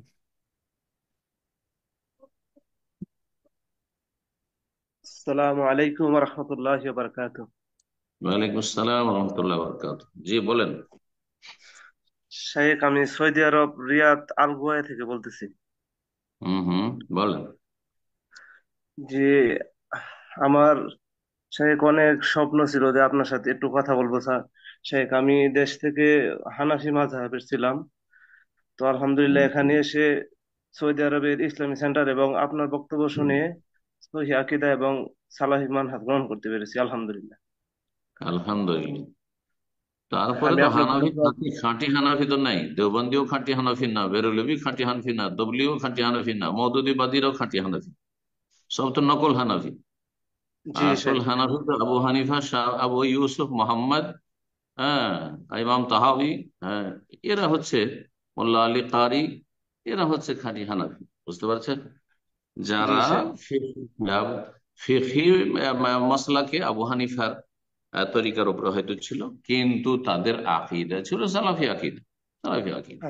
আর কেউ আশারি, কেউ মাতুরিদি, কেউ সুফি, আর কেউ হচ্ছে আপনার খারেজি, আর তা সবগুলিকে বলবেন হানাফি। না, এরা আসলে প্রকৃত হানাফি না, বিষয়টা বুঝতে হবে। প্রকৃত হানাফি আজকাল খুব কমই আছে। জি। জি শেখ, আমার প্রশ্নটা হচ্ছে শেখ, আলহামদুলিল্লাহ আমি এখানে যে নামাজ পড়ি, মসজিদের যে ইমাম সাহেব উনি কওমি মাদ্রাসায় পড়ালেখা করছে। তো ওনার সাথে হুম। আমাদের তো আকীদায় অনেক বড় ধরনের তফাৎ আছে। তো আলহামদুলিল্লাহ আমি বলি মানে অনেক ওনার সাথে কথা বলতে বলতে এক সময় যে উনি হচ্ছে আপনার আল্লাহ সর্বত্র বিরাজমান, এই আকীদায় বিশ্বাসী। তো হুম। আমি বললাম যে না, আল্লাহ হচ্ছে আরশের উপরে। এই ব্যাপারে 7টা আয়াত আছে ওই কোরআন মাজিদে, এবং অসংখ্য হাদিসও আছে, কিন্তু উনি এ কথা ধরে মানতে রাজি না। এখন শাহেখ আমার প্রশ্ন হচ্ছে যে আমি কি ওনার পিছনে নামাজ পড়লে কি আমার নামাজ হবে? না, নামাজ হবে না। যে ব্যক্তি বলছে আল্লাহ সর্বত্র বিরাজমান, সেই ব্যক্তি কাফের, কুফরি আকীদা, তার পিছনে নামাজ হবে না। জি। ওর নিজের নামাজ হয় না, তো আপনার কি করে নামাজ হওয়ার পিছনে? নামাজ হওয়ার ক্ষেত্রে, ইক্তেদার ক্ষেত্রে ওলামাদের কথা হচ্ছে যে মান সাহাত সলাত ও সাহাত ইমামাত, তার নিজের নামাজ যদি ঠিক হয়, শুদ্ধ হয়, তাহলে তার ইক্তেদা করা যাবে, মানে তার ইমামতি জায়েজ, আর তার অনুকরণ করা জায়েজ, তার পিছনে মুক্তাদি নামাজ পড়া। তারই তো নামাজ হবে না যে বলে আল্লাহ সব জায়গায়। কুফরি আকীদা এটি। ও হেদায়েত দান করুন, তার অনিষ্ট থেকে রক্ষা করুন। জি। অন্য মসজিদ খুঁজে না আশেপাশে, একটু দূরে হলো। জাজাকাল্লাহ খায়ের। আজকে সর্বশেষ প্রশ্ন নেব, প্রশ্ন করবেন তাসলিমা। আপনি প্রশ্ন করুন। আসসালামু আলাইকুম। ওয়ালাইকুম আসসালাম রহমতুল্লাহ। জোরে জোরে বলেন। জি শেখ, আমার প্রশ্ন হলো, আমার বাবা যদি কাউকে ভয়েস করে বলে যে আম, শখ করে মেয়েকে বিয়ে দিছি, দিলাম বা দিচ্ছি, এ কথা বললে কি কোনো সমস্যা হবে? শখ করে বিয়ে দিয়েছি মানে? মানে যদি কাউকে যদি এমনি বলে আর কি যে মেয়ে বিয়ে দিছি বা দিলাম, এটা ভয়েস করে যদি কাউকে বলে তাহলে কি এটা সমস্যা হবে? কোনো সমস্যা নেই। ছেলে মেয়ের বিয়ে দিয়েছি বলতে কোনো অসুবিধা আছে? কোনো আপত্তি নেই শরীয়তের দৃষ্টিতে। উদ্দেশ্য কি বলার? জানানো যে আমি মেয়ের বিয়ে দিয়েছি, এটাই না আর কিছু? আনমিউট করে কোনো নিন। অসুবিধা নেই। জি। না হয়তো। জি, যে আব্বু আপনাকে তো জানে না যে শরীয়তে ইয়ে আছে যে যে সিরিয়াসলি করে বললে এই কথা হয়ে যায়, মানে ইয়ে করলে বললে হয়ে যায়, যদি এই কথা যদি আব্বু বলে এটা কি কি কি বললে? কি বললে? মানে আব্বু তো জানে না যে এই কথা বললে যে সিরিয়াসলি যে হয়ে যায় ইসলামী কেন শরীয়ত। শিরক হবে? ও তো সংবাদ দিলে যে আমার মেয়ের বিয়ে দিয়েছি, বিয়ে না দেওয়ার পর না শেখ, বলছে। উস্তাদজি আসলে যেটা প্রশ্ন করতে চাচ্ছে বুঝতেছি যে হয়তো তার বিয়ে হয়নি, কাউকে হয়তো বলে দিল যে আমি বিয়ে দিয়ে দিলাম, বা এরকম ধরনের বিয়ে না হলে এটা কি ও, বিয়ে হয়ে যায় কিনা এটা বলতে চাচ্ছে হয়তো। জি, এরকম। বয়েস কলে আর কি বলছিল। ভয়েস ভয়েস ভয়েস কলে, কলে, মানে ভয়েস কলে। ভয়েস কলে বলছে তো তোমার বিয়ে হওয়ার পরে না বলছে? তা আমার মানে ইয়ে মানে আব্বু জানে না যে আমার মধ্যে আর আমার ইয়ের মধ্যে যে ডিভোর্স হয়ে গেছে আর কি। ও, তোমার ডিভোর্স হয়ে গেছে তারপরে বলছে বিয়ে দিয়ে দিছি? হ্যাঁ। আচ্ছা, বিয়ে এখন যে দিয়েছিল তারপরে মিথ্যা কথা বললো, কিন্তু মিথ্যা বললে তো শিরক হয় না, মিথ্যা বললে মিথ্যার গুনাহ হবে।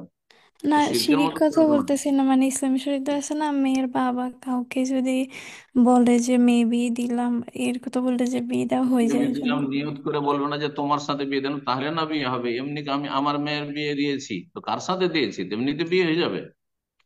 এটা তো পাগলামি প্রশ্ন হলো। তখন হবে যদি কোনো ছেলেকে উদ্দেশ্য করে বলে যে আমার মেয়ের বিয়ে তোমার সাথে দিলাম, আর তারপরে ছেলেটা বলে যে আমি কবুল করলাম, তখন ওর স্ত্রী তুমি হয়ে যাবে। আর এমনি একটা ভয়েস কলে কাউকে বলছে হ্যাঁ আমি আমার মেয়ের বিয়ে দিয়েছি, কার সাথে বিয়ে দিয়েছি, এমনিতে বিয়ে হয়ে যাবে? এত সস্তা হয়ে গেল? না না, এগুলো ভুল ধারণা। জি। জাজাকাল্লাহ বারাকাল্লাহ। খায়ের উস্তাদজি। বারাকাল্লাহ ফি হায়াকাল্লাহ। তো ইনশাআল্লাহ শেষ করবো? এখানে শেষ করা যায়। জি ইনশাআল্লাহ। সময় তো হয়ে গেল মনে হয়। জি। আচ্ছা। আচ্ছা, জি। বারাকাল্লাহ ফিক, জাজাকাল্লাহ। জাযাকুমুল্লাহ খায়ের।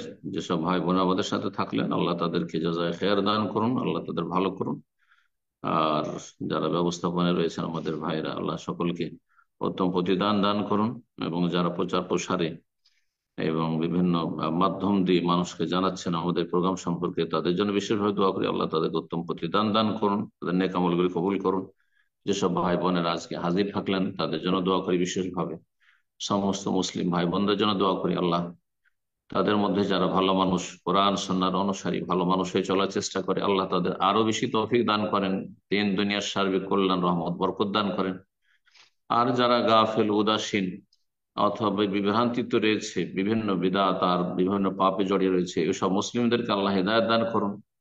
এবং যেসব মজলুম মুসলিম ভাই বোন তাদের আল্লাহ সাহায্য করুন, ফিলিস্তিনের মুসলিম ভাই বোনদের আল্লাহ সাহায্য করুন এবং তাদের পাশে মুসলিম উম্মাকে দাঁড়ানোর তৌফিক দান করুন। এবং আল্লাহ রাব্বুল আলামিন জালেমদেরকে সর্বনাশ করুন।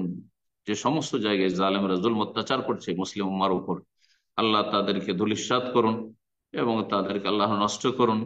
এবং আল্লাহ রাব্বুল তাদের আগামী প্রজন্মকে বরবাদ করুন। ও আল্লাহ রাব্বুল তাদের ধন সম্পদ সবকিছুকে বরবাদ করুন, তাদের জমিনকে বরবাদ করুন। এবং আল্লাহ রাব্বুল তাদের যে কঠিন শাস্তি আল্লাহ রাব্বুল আলামিন দুনিয়ায় দেন, যাতে করে এইসব জালেম জাতি কখনো আর দাঁড়াতে না পারে। সুবহান রাব্বিকা রাব্বিল ইজ্জাতি আম্মা ইয়াসিফুন ওয়া সালামু আলাল মুরসালিন ওয়ালহামদুলিল্লাহি রাব্বিল আলামিন। সম্মানিত দিনী ভাই বোনেরা, প্রোগ্রাম শেষ করার পূর্বে ওই সকল ভাই এবং বোনদের উদ্দেশ্যে বলছি যারা হ্যান্ড রেজ করেছিলেন প্রশ্ন করার উদ্দেশ্যে, আমাদের সময় স্বল্পতার পাশাপাশি আমাদের অনেক প্রশ্নকারী হওয়ায় প্রশ্ন করতে পারলেন না। ইনশাল্লাহ আগামী মিটিং এ আপনারা শুরুতে এসে হ্যান্ড রেজ করবেন, আপনাদের প্রশ্নগুলো আগামী প্রোগ্রামে নেওয়ার চেষ্টা করবো। আমাদের প্রতি সপ্তাহে এখন নিউ ইয়র্ক টাইম সকাল 9টা 30 মিনিটে মিটিং, জুম মিটিং ওপেন করা হয়। শুরুতে এসে হ্যান্ড রেজ করবেন আর 10টার ভিতরে আমাদের মেন প্রোগ্রাম শুরু হয়ে যায়। তো আমরা যারা আজকে প্রশ্ন করলাম এবং গত সপ্তাহে সুযোগ পেয়েছিলাম, অবশ্যই আগামী প্রোগ্রামগুলোতে প্রশ্ন না করে অন্যদেরকে প্রশ্ন করার জন্য সুযোগ করে দিব। আর একটি বিষয় আমি গত সপ্তাহে ভুলে গিয়েছিলাম, শর্মিত শেখের সাথে কোনো দিনই বোন কথা বলেছিলেন, আমার ফোন নাম্বারটা চেয়েছিলেন, আমি আসলে ভুলে গিয়েছিলাম এন্ডিং এ। তো আমি আজকে রিপিট করছি, আপনি যদি আমি আমার ফোন নাম্বার বলে দিচ্ছি, যদি আপনি প্রোগ্রামে থাকেন আমার নাম্বারটা নিতে পারেন। 646-520-5078। আমি আবার বলছি 646-520-5078। যাই হোক, ইনশাআল্লাহ আজ এই পর্যন্তই। আল্লাহ সুবহানাহু ওয়া তাআলার কাছে দোয়া করি আমরা আজকে যা কিছু শুনলাম, আল্লাহ যেন আমাদেরকে আমাদের ইলম অনুযায়ী আমল করার তৌফিক দান করেন। আল্লাহ আমাদেরকে সমস্ত রকম গুমরাহি থেকে হেফাজত করেন। কোরআন এবং সহিহ সুন্নাহর উপর যেন আল্লাহ আমাদেরকে জীবন গড়ার তৌফিক দান করেন। সমস্ত রকম বেদাত শিরক থেকে আল্লাহ আমাদেরকে বেঁচে থাকার তৌফিক দান করেন। আমিন। আগামী সপ্তাহে আবারও দেখা হবে, কথা হবে। আল্লাহ সুবহানাহু ওয়া তাআলা আমাদেরকে যে যেখানে যে অবস্থায় আছে, আল্লাহ সুবহানাহু ওয়া তাআলা আমাদেরকে সকলকে ভালো রাখেন, সুস্থ রাখেন। আমিন। ওয়া সাল্লাল্লাহু আলা নবিয়িনা মুহাম্মদ ওয়া আলা আলিহি ওয়া সাহবিহি আজমাইন। আসসালামু আলাইকুম ওয়া রাহমাতুল্লাহি ওয়া বারাকাতুহু।